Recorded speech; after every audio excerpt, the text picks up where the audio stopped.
Everyone, this is Sonia Sharma. Welcome back to my channel study with Kanha ji. देखिए भाई, आज की जो ये वीडियो है ये आपके लिए बहुत हेल्पफुल होगी, क्योंकि आज मैं आप लोगों के लिए लेकर आई हूँ एनवी स्पेशल जनरल अवेयरनेस का टॉपिक। ओके, तो उस टॉपिक को स्टार्ट करने से पहले मैं आपको जनरल अवेयरनेस का सिलेबस बताना चाहूँगी, क्योंकि कई कैंडिडेट्स की ये मेरे से रिक्वेस्ट थी कि मैम प्लीज़ आप जनरल अवेयरनेस का हमें सिलेबस बताइएगा पहले। तो देखिए, मैं थोड़ा सा डिस्कस करूँगी सिलेबस पहले आपको वीडियो स्टार्ट करने से पहले। ठीक है, ये देखिए यहाँ पर कुछ टॉपिक्स दिए हुए हैं आपको। आप वीडियो पॉज करके भी अपनी नोटबुक में भी आप राइट कर सकते हैं इनको, ताकि आपको पता लग जाए कि आपने कौन कौन से टॉपिक कवर कर लिए हैं, कौन से आपके बाकी बचते हैं। और देखिए, मैं भी आप लोगों के लिए यहाँ पर वीडियो बनाऊंगी स्पेशल जनरल अवेयरनेस की, आपके हर टॉपिक में क्लियर करा सकूँ, कंप्लीट करा सकूँ। ठीक है, तो चलिए आज मैं आपको बजट और 5 ईयर प्लान स्टार्ट कराने जा रही हूँ। तो उससे पहले मैं थोड़ा डिस्कस करूँगी कि क्या क्या टॉपिक आपके आने हैं। तो साइंस और टेक्नोलॉजी का आएगा, स्पोर्ट्स का आएगा। ये आप वीडियो को पॉज करके भाई लिख लेना, ठीक है, कौन कौन से टॉपिक्स आपके आएंगे। जैसे जनरल पॉलिटी है आपकी, 5 ईयर प्लान्स है, अवार्ड और होनर्स हैं, इंटरनेशनल मूवमेंट है, करंट अफेयर्स हैं, जनरल पॉलिटी है आपकी। ओके, और भाई आपकी इंडियन इकनॉमी है, इम्पोर्टेंट डेज़ हैं, इंडियन हिस्ट्री है, कैपिटल ऑफ इंडिया है, इंटरनेशनल और नेशनल ऑर्गेनाइजेशंस हैं, साइंस इन्वेंशन और डिस्कवरीज हैं। ठीक है, तो ये सभी जो टॉपिक्स हैं वो आपको जनरल अवेयरनेस के लिए पढ़ने हैं एनवीएस में।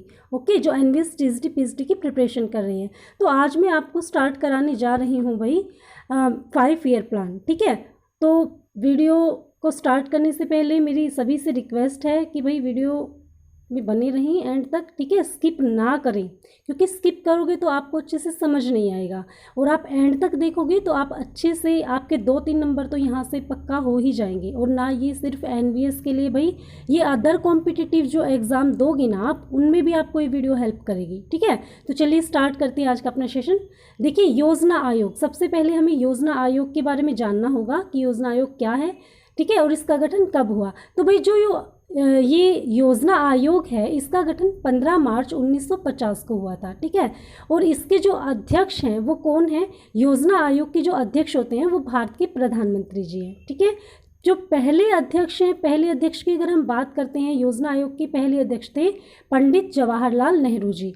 और अगर आपसे उपाध्यक्ष की बात पूछे तो आएंगे गुलजारी लाल नंदा जी। देखिए, फर्स्ट है, फर्स्ट अगर आपसे एग्जामिनर पूछता है कि योजना आयोग के पहले अध्यक्ष कौन थे और उपाध्यक्ष कौन थे, तो पहले अध्यक्ष थे आपके पंडित जवाहरलाल नेहरू जी, और उपाध्यक्ष की अगर बात करते हैं तो गुलजारी लाल नंदा जी थे। फिर एक और आपको यहाँ पर टर्म दिखाई दे रही है कि राष्ट्रीय विकास परिषद।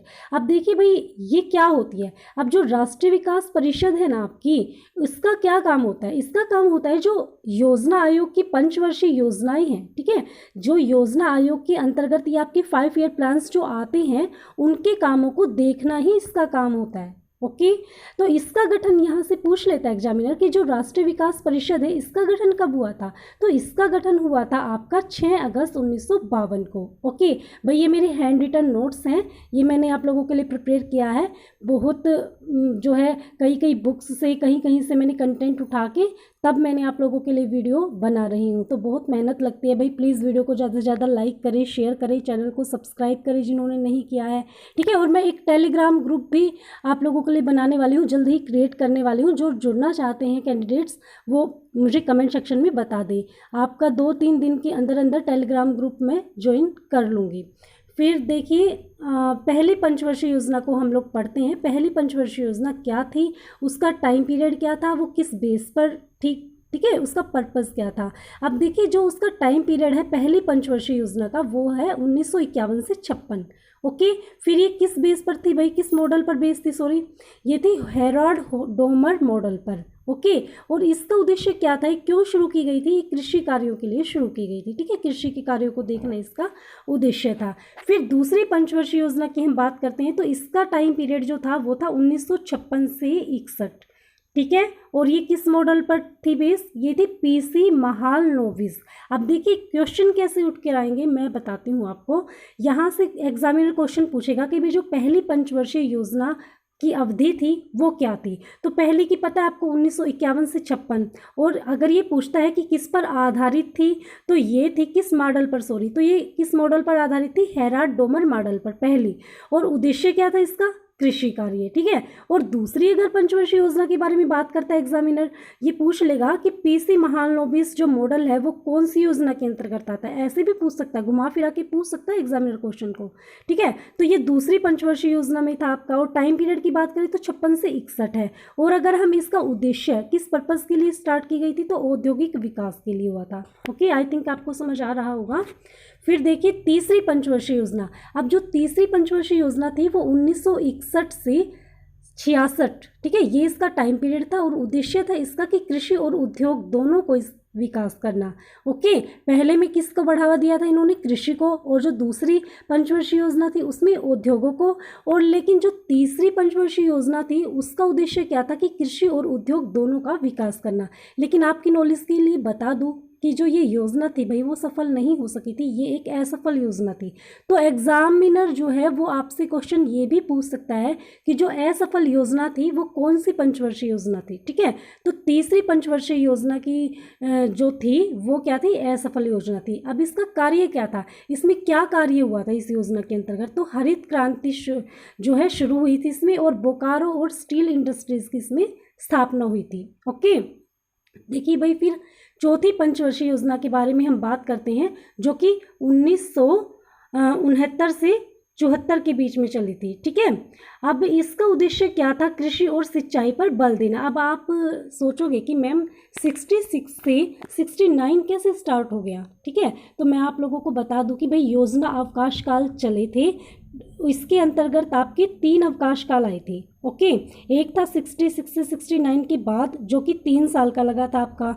फिर आया था आपकी 5वीं पंचवर्षीय योजना के बाद में जो कि 2 साल का था। फिर आया था आपकी 7वीं पंचवर्षीय योजना के बाद, ठीक है, जो कि 2 साल का था। तो भाई ये योजना अवकाश काल आए थे, तो इसीलिए जो आपका टाइम है चौथी पंचवर्षीय योजना का वो 3 साल के बाद शुरू की गई थी। ये 69 के बाद 74 तक ये चली थी। अब इसमें क्या उद्देश्य था चौथी पंचवर्षीय योजना का कि कृषि और सिंचाई जो थी ना उस पर इन्होंने बल दिया था, ठीक है। और इस योजना में क्या हुआ था कि भारत की जो कृषि वृद्धि दर थी वो सबसे ज़्यादा रही थी। अच्छा, बहुत इंपॉर्टेंट है ये चौथी पंचवर्षीय योजना। इसमें क्या कार्य हुआ था, इसमें जो 14 बैंक थे ना उनका राष्ट्रीयकरण कर दिया गया था, और इसरो की जो स्थापना हुई थी वो चौथी पंचवर्षीय योजना के टाइम पीरियड में ही हुई थी।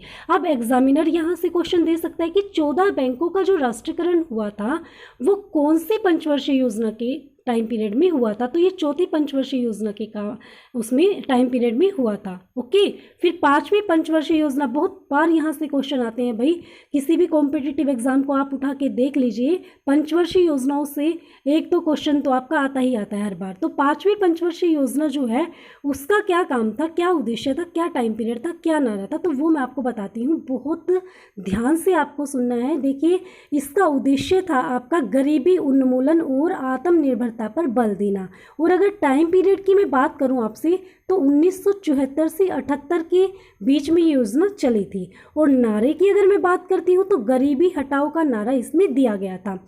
अच्छा, ये पहली योजना थी जो केवल 4 साल ही चली थी। यहाँ पर आपने टाइम देखा है ना, 74 से 78। वैसे तो 5 साल का होता है टाइम, लेकिन 5वीं पंचवर्षीय योजना का जो टाइम पीरियड था वो क्या था भाई, 4 साल का था। आपसे एग्जामिनर पूछ लेगा कि भाई किस योजना का जो साल थे वो 5 ना होकर 4 थे, ठीक है। 4 सालों में कौन सी योजना चली थी, तो 4 साल के लिए जो योजना चली थी वो 5वीं पंचवर्षीय योजना आपकी थी। तो चौथी और 5वीं बहुत ज़्यादा इंपॉर्टेंट है, इसको बहुत अच्छे से आपको कवर करना है। हो सके तो आप अपना हैंड रिटन नोट्स भी प्रिपेयर कर सकते हैं इसका, ताकि आपको लॉन्ग टाइम तक याद रहेगी, ठीक है। फिर है छठी पंचवर्षीय योजना। अब छठी पंचवर्षीय योजना में क्या हुआ था भाई, इसका टाइम पीरियड था 1980 से 85। मैंने आपको बताया था ना 5वीं पंचवर्षीय योजना के बाद अवकाश काल आया था।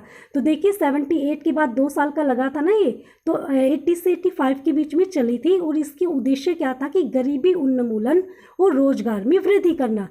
और बहुत इंपॉर्टेंट कार्य यहाँ पर हुआ था कि जो नाबार्ड की स्थापना की गई थी आपकी वो किसके अंतर्गत की गई थी, छठी पंचवर्षीय योजना। यहाँ से भी क्वेश्चन आता है कि नाबार्ड की जो स्थापना है वो कौन सी पंचवर्षीय योजना के अंतर्गत की गई थी, तो वो की गई थी आपकी भाई छठी पंचवर्षीय योजना के अंतर्गत। अब देखिए बात करते हैं 7वीं पंचवर्षीय योजना के अंतर्गत। टोटल कितनी है भाई, 12 पंचवर्षीय योजना है आपकी, ठीक है अब तक। तो 7वीं पंचवर्षीय योजना जो है वो 1985 से 90 का इसमें टाइम पीरियड है आपका। और उद्देश्य की अगर मैं बात करूँ तो रोजगार, शिक्षा, जन स्वास्थ्य का विकास इसके अंतर्गत हुआ था। और कार्य की बात अगर मैं आपसे करती हूँ तो गरीबी की माप, ठीक है, लक्कड़वाल समिति के द्वारा इसी योजना में की गई थी। अब यहाँ से क्वेश्चन आ जाएगा कि जो गरीबी की माप है वो किस समिति के द्वारा की गई थी और किस योजना में की गई थी। तो भाई आपकी 7वीं पंचवर्षीय योजना में गरीबी की माप लक्कड़वाल समिति के द्वारा की गई थी। देखिए आपको बहुत अच्छे से कवर करना है टॉपिक। आपसे एग्जामिनर चाहे किसी भी वे से क्वेश्चन पूछ ले, आपको पजल नहीं होना है, क्योंकि अगर आपने अच्छे से कॉन्सेप्ट को पढ़ा है, समझा है, तो आपसे चाहे कैसे भी क्वेश्चन पुट कर दे, आप उसका आंसर दे सकते हैं। तो फिर देखिए भोजन, काम, उत्पादन का इसमें नारा दिया गया था। अब यहाँ भी ऐसे भी क्वेश्चन पूछ सकता है कि भोजन, काम, उत्पादन का नारा किस योजना के अंतर्गत दिया गया था। तो 7वीं पंचवर्षीय योजना के अंतर्गत ये नारा दिया गया था। फिर है 8वीं योजना। 8वीं योजना का टाइम पीरियड क्या था? 92, ठीक है, 1992 से 1997। यहाँ पर भी फिर आपका अवकाश काल आ गया था। बताया था ना मैंने कि 3 अवकाश काल आए थे, फिर से 2 साल के लिए आ गया था आपका। तो ये 92 से स्टार्ट की गई थी। तो इसका उद्देश्य था मानव संसाधन का विकास। और कार्य क्या था कि प्रधानमंत्री योजना, जो कि 1993 में हुई थी, ठीक है। फिर है 9वीं पंचवर्षीय योजना। अब 9वीं पंचवर्षीय योजना का टाइम पीरियड क्या है कि 1997 से ये 2002 में, ठीक है, ये टाइम पीरियड है इसका। और उद्देश्य था न्यायपूर्ण वितरण और समानता के साथ विकास करना। फिर है 10वीं पंचवर्षीय योजना। ये 2002 से 2007 के बीच में चली थी। और इसका उद्देश्य था कि गरीबी और बेरोजगारी को खत्म किया जाए और अगले 10 वर्षों में प्रति व्यक्ति आय दुगनी कर दे, ठीक है, ये इसका क्या था भाई? उद्देश्य था। फिर 11वीं पंचवर्षीय योजना है आपकी, उसका टाइम पीरियड था 2007 से 2012। ओके, अब इसमें क्या उद्देश्य था इसका कि तीव्रतम और समावेशी विकास करना। फिर आपकी 12वीं पंचवर्षीय योजना है 2012 से 2017 के बीच में, जिसका उद्देश्य क्या है कि तीव्र, समावेशी और सतत विकास। अब देखिए यहाँ पर इम्पोर्टेंट बात आ जाती है कि जो योजना आयोग है उसका नाम क्या चेंज कर दिया है भाई, अब नीति आयोग इसको बोलने लगे हैं, ठीक है।